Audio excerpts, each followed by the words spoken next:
Different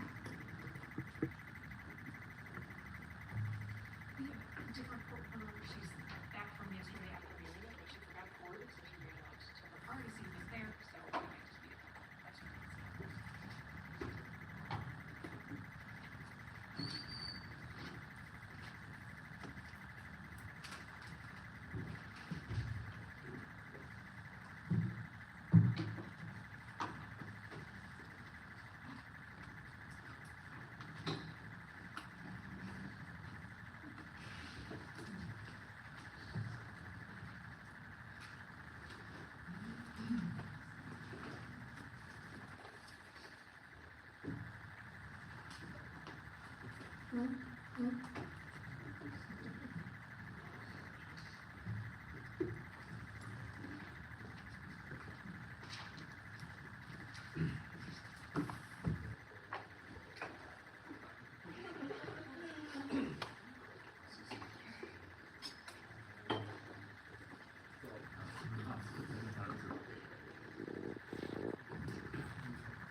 We are back on the record this afternoon. It's September 9th, 2025.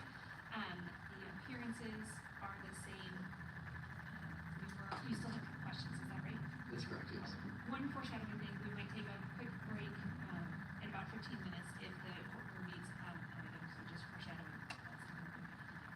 Anything else that parties need to put on the record before we continue this testimony? I'm just going to remind you, you're still in the room. Please go ahead. Thank you, Your Honor. Ms. Ledder, I just have a few more questions to ask you. So your testimony is critical of Enbridge's plans to sample for coliform bacteria. Is that correct? Yes. And as set forth in the WQMP, Enbridge proposes to collect samples of total coliform, correct? Yes. And as you point out in your testimony, there is no state water quality standard for total coliform. Rather, the Wisconsin state standards refer to fecal coliform, and more specifically, one type of fecal coliform being E. coli. Is that correct? Timeline-wise, no. Originally, it was fecal coliform. More recently, it's been changed to E. coli. The current standard is E. coli. Now, Dr. Horn opines that Enbridge's plans to collect total coliform samples and compare to the state E. coli standards is a conservative analysis, but you disagree, correct? Yes. Now, I just want to make sure I understand the science here. E. coli is a coliform bacteria, correct? Yes. And it is specifically a type of fecal coliform. Yes. And fecal coliform is basically what it sounds like, bacteria present in the gut and the feces of warm-blooded animals. So, now there are also non-fecal coliforms, right? Yes.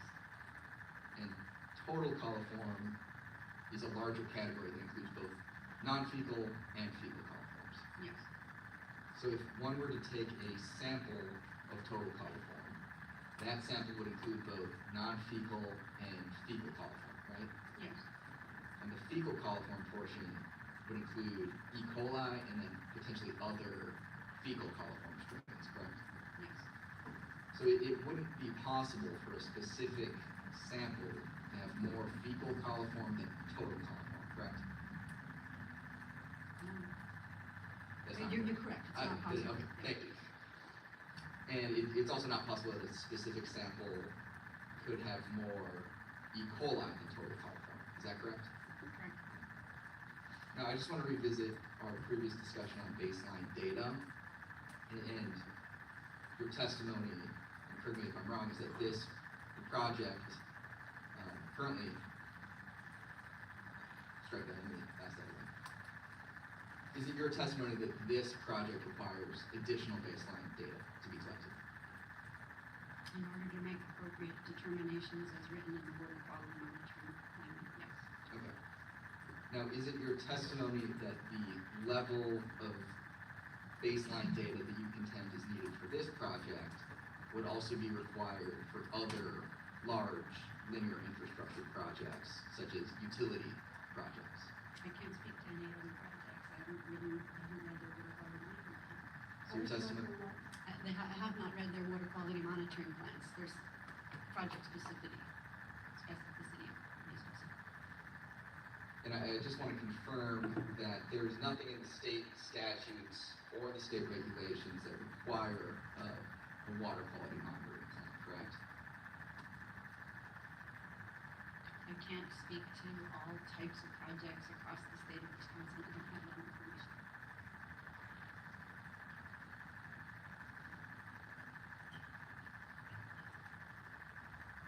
I'm speaking specifically, generally. If you look at the Wisconsin state statutes and regulations, is there any requirement in there that a project has a water quality monitoring plan? Not that I'm aware of. And is there any statute or regulation that requires a quality assurance plan, a QAPB? Objection, this calls for legal conclusion. Respond. I'll rephrase. For your work on this project, are you aware if there is anything in the applicable state statutes regulations that requires a QAPP? I do not have that information in front of me. Now, I'd quickly like to discuss drilling fluid for horizontal directional drilling, also known as HDD. As you know, Enbridge plans to use HDD to install pipeline below certain waterways. Is that correct? Yes. And the HDD process involves the use of drilling fluid, correct? Yes. And that fluid is predominantly around 95 to 96% in most cases water, correct? Yes. Most of the remainder is bentonite clay, correct? Yes. And bentonite is naturally occurring, it's not toxic, and it's an inert substance, is that correct? Yes. In fact, bentonite clay meets NSF/ANSI 60 drinking water additive standards, is that correct? If it's NSF rated, yes. And bentonite clay and these types of fluids are frequently used for drilling potable water wells, is that correct? Now, I just want to confirm your primary concerns are not about the water or the bentonite, correct? No. Well, you're correct. I'm not concerned. Correct. No. Rather, your concerns are related to potential additives to the fluids, correct? I'd like to amend that. Sedimentation that's potentially caused by bentonite is also a concern. Okay. But you're also concerned about the additives that could be potentially added to this drilling fluid, correct? Now, in Dr. Horn's report, he mentions a few common additives that are occasionally added to drilling fluids on these sorts of projects.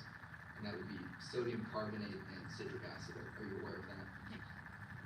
And these additives are generally used to balance the pH of the drilling fluid, correct? Correct. And you'd agree that these substances are generally not considered toxic. I can't speak to that because that would be site-specific and animal-specific, aquatic, habitat-specific, on what the concentration is in the water body. Okay, but if we take citric acid is, In general, citric acid is naturally occurs in many foods, is that correct? yes, It's what makes lemons sour. yes, Humans, we consume citric acid yes. regularly. Now, as you're aware, DNR maintains a list of pre-approved additives for drilling fluid, correct? Yes. And in your testimony, you identify a few of these DNR-approved additives, is that correct? Yes. And is it your testimony that these additives that you specifically identify are toxic or harmful? In my testimony, I spoke to some of those additives are potentially toxic or harmful to aquatic organisms as specified in their safety data sheets. And is that for each additive you identified, you contend each one of those is toxic? I could contend that there are varying toxicities and potential toxicities Okay. So, being released into the environment. so for example, one of them is xanthan gum, correct? Yes. And that's a common food ingredient, you agree? Yes. It's used to add it to things like ice cream, yogurt, baked goods. You can buy it in the store, right? Yes. And it's also found in an assortment of household products like toothpaste, lotion, and cosmetics, right? Yes. Now, another one of these substances you know is polyanionic cellulose. Is that correct? Yes. And that's also a common food additive, right? Yes. And the last one I want to discuss is polysaccharides. You note that in your testimony, correct? Yes. And polysaccharides, that's just a category of carbohydrate, correct? Yes. Main building block of pretty common foods like wheat, corn, potatoes, bananas, and rice. Is that correct? That's a common constituent. Yeah. I have no further questions.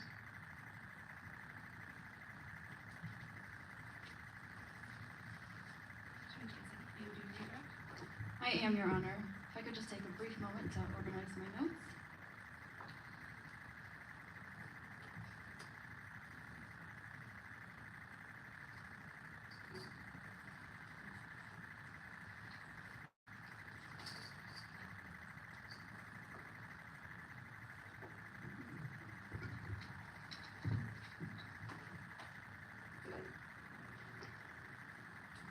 Okay, good afternoon, Ms. Ledder. Earlier, you were asked about your inclusion of the Wisconsin Consolidation Assessment and Listing Methodology, or WISCOM, in your report and pre-filed testimony. Can you please explain why you referred to WISCOM? I referred to WISCOM's requirements for sampling across several seasons and several years for a number of parameters in order to determine whether that water body is in fact impaired.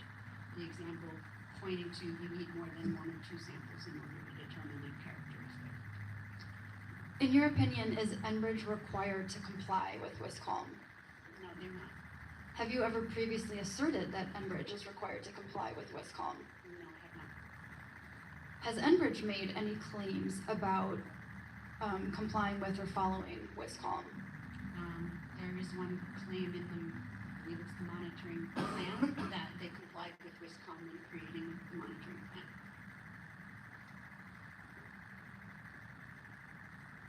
We're going to display Exhibit 830 on page 8, please.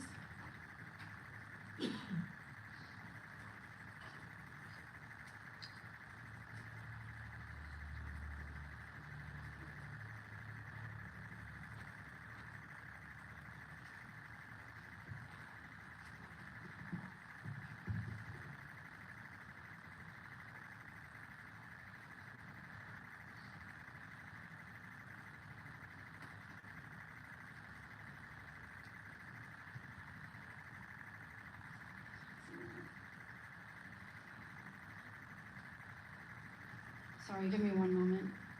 I can't, my eyesight is not good enough to see that screen.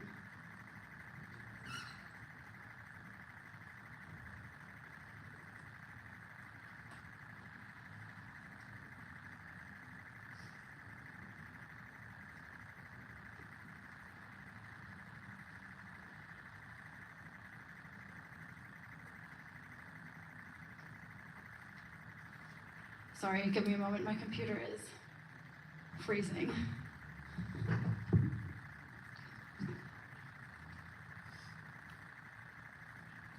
Oh, thank you. Okay, that helps. Ms. Ledder, can you please read the second sentence of the paragraph that's displayed on your screen? The data was collected in accordance with Wisconsin Consolidated Assessment and Listed Methodology, WISCOM, the Clean Water Act, Section 303D and 305B integrated reporting. Thank you. Ms. Ledder, did you offer an opinion on the types of instrumentation Enbridge used to conduct its water quality sampling? Yes.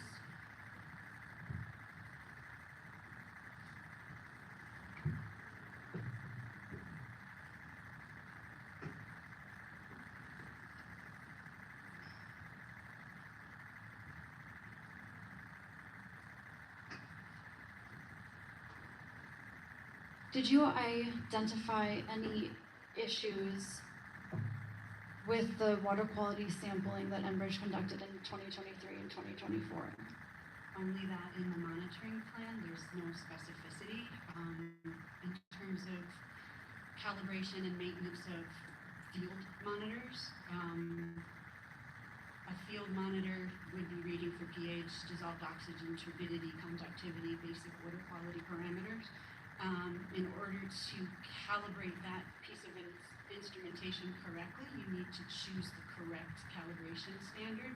The guidance they provided is the generic guidance from the manufacturer, but the water quality monitoring plan and quality assurance project plan should specify which conductivity or turbidity or what calibration standards are specifically going to be used for this project. Okay, I want to go back to the historical water quality data for this project. Does the fact that historical data came from multiple sources fix the problem of inflated variability of the water quality parameters? No. Why not? Majority of those historic data stations were not along the proposed project line and don't offer any site-specific measurements of variability.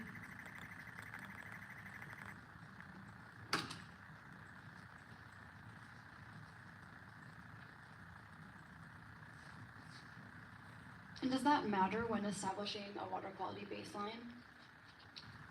Yes, because different types of water bodies, smaller streams, larger streams, intermittent, ephemeral, wetlands, all have varying characteristics. And if the baseline established is not in the vicinity of at least, or at the site-specific area of which you're trying to measure an impact, it's not relevant. And do you recall what measure the tables of this historic data used to describe the central tendency and the standard deviations? I believe for most, if not all of them, they were using the mean, standard deviation, min and max. Attorney Cordy, can you please display Exhibit 830, starting on page 18?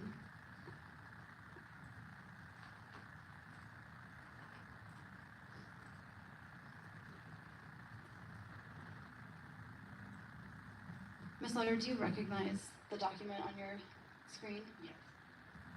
Can you describe this first table, which is labeled with the heading 9.2.1 White River?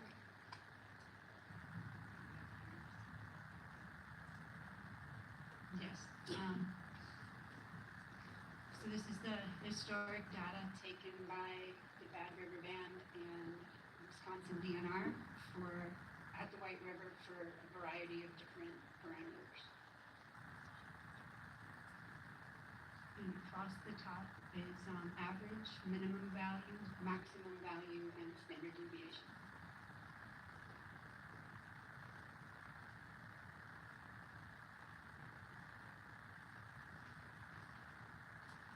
And when assessing natural variability, did Enbridge rely on the mean or the average of these values? They relied on the average.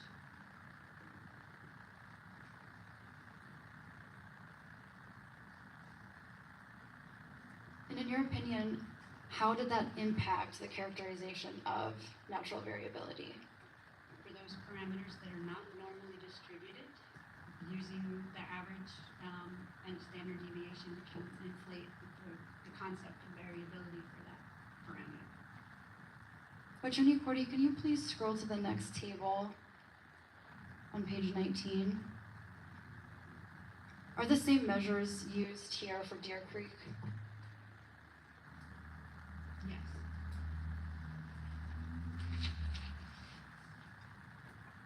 Do you recall that this is true for all of the sites relied upon for the historical data set? We can scroll through if we need to. As I recall, yes.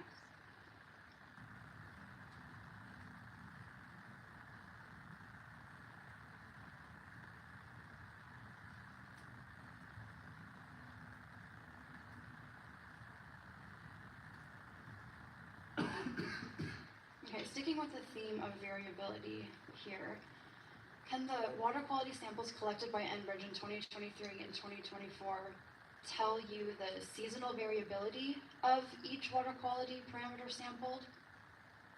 In my opinion, it's a start at a baseline, but it's not significantly enough in order to have a complete record.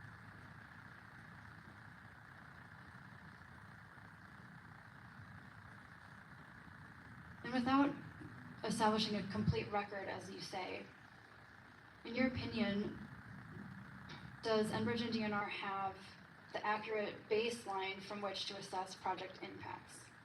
I do not believe they do. Again, the sites are not on the project line for the majority of those data points that were assessed as historic. And Ms. Ledder, previously you testified to Exhibit 118 Subpart E, the histogram that you prepared. Was the purpose for preparing that histogram to assess variability for specific water quality parameters at specific sites along this project reroute? My purpose for putting up that histogram was to show a common water quality parameter on one of the rivers, not necessarily at the site, but to describe how skewed data might change or should change the way you're communicating the central tendency and variability.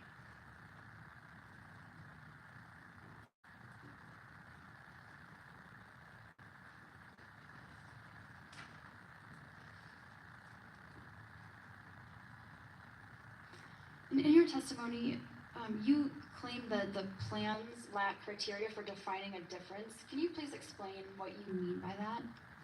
A quality assurance project plan and a monitoring plan should be written out such that the people that are carrying out that sampling are aware of the responsibilities and decision-making objectives so that the data is of good quality. Normally, anytime I've written one or read another one, water quality monitoring plans specify for each parameter what the expected objective for a difference is, whether that's site-specific or how that site-specific difference would be defined as this project is started.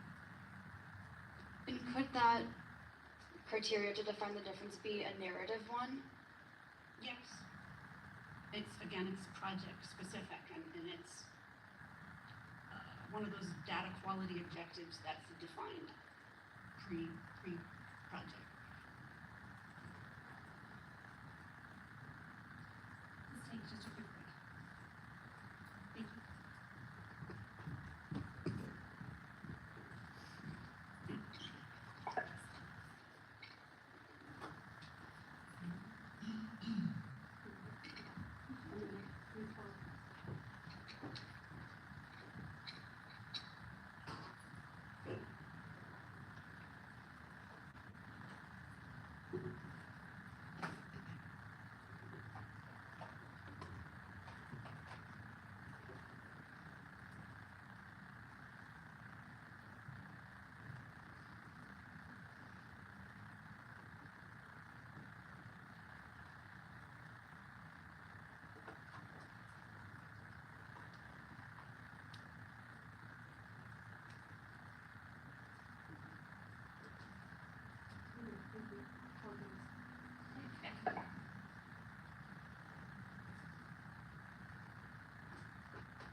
Just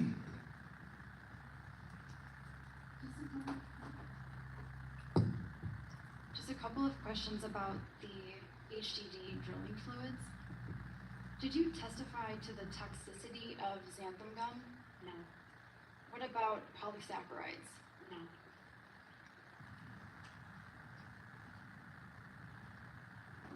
Excuse me for potentially mispronouncing this, but did you testify to the toxicity of ethanolamine? ethanolamine, no. And can you please explain what that opinion was? That is the safety data sheet that I included in reference in my reporting testimony as one of the potential constituents of drilling fluid additives that does have some toxicity issues. Can you please expand upon what those toxicity issues may be? I don't have it in front of me. Can we find it? Or I can just explain that each safety data sheet talks about toxicity in terms of human exposure during production of the chemical, how you would need to firefight it in an industrial setting, but it also includes toxicological limits for different creatures that are in aquatic habitats and how they might be impacted by this if it was spilled. And are any of those approved additives, toxic or not, included in the water quality monitoring tables for monitoring during a potential inadvertent release of drilling fluid? None of the parameters that are being measured would capture or see or be able to detect any drilling fluid additives.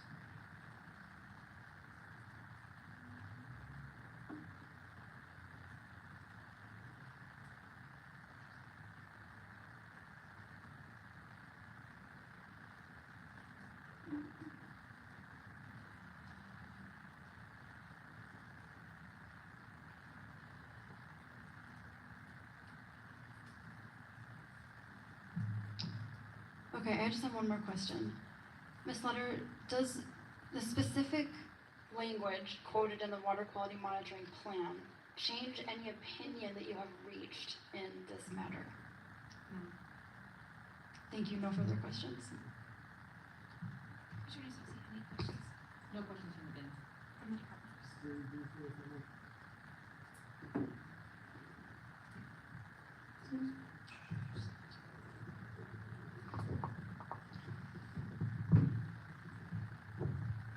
Ms. Ledder, we've heard testimony, I would argue, at length today about your characterization of Enbridge's water quality management, monitoring plan, and what you perceive as a failure to define the difference as it relates to parameters being monitored for. Do I understand that correctly? Yes. Right. Now, that failure to define the difference has nothing to do with whether a water quality standard is exceeded, correct? Not entirely. If a sampling result reveals an elevated pollutant level above a water quality standard that exceeds, it doesn't matter how Enbridge has defined the difference between the 2 points of monitoring. You have an exceedance, correct? In my testimony, I'm clear that the So I guess to get to the point, regardless of how Enbridge defines the difference or identifying the difference in whatever criteria, they can't alter a water quality standard, can they? no, can't. I don't have additional questions.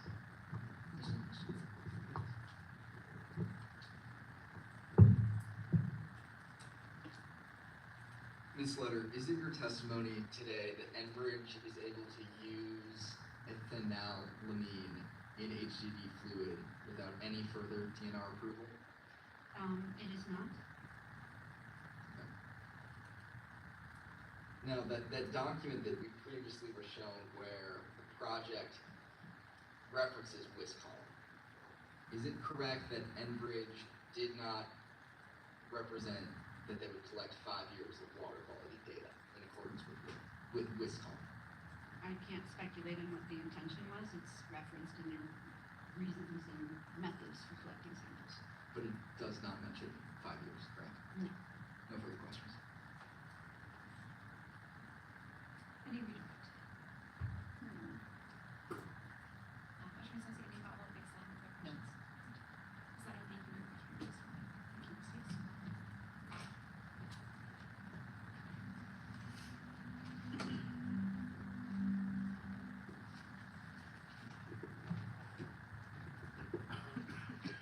Anything further today from the environmental petitioners?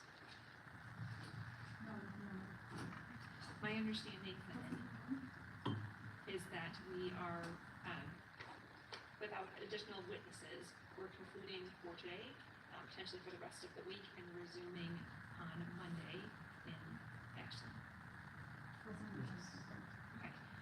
Anything that we need to address? There was some discussion before about confidential exhibits. Is that something the parties want to discuss today, or just bring it to my attention if an issue arises?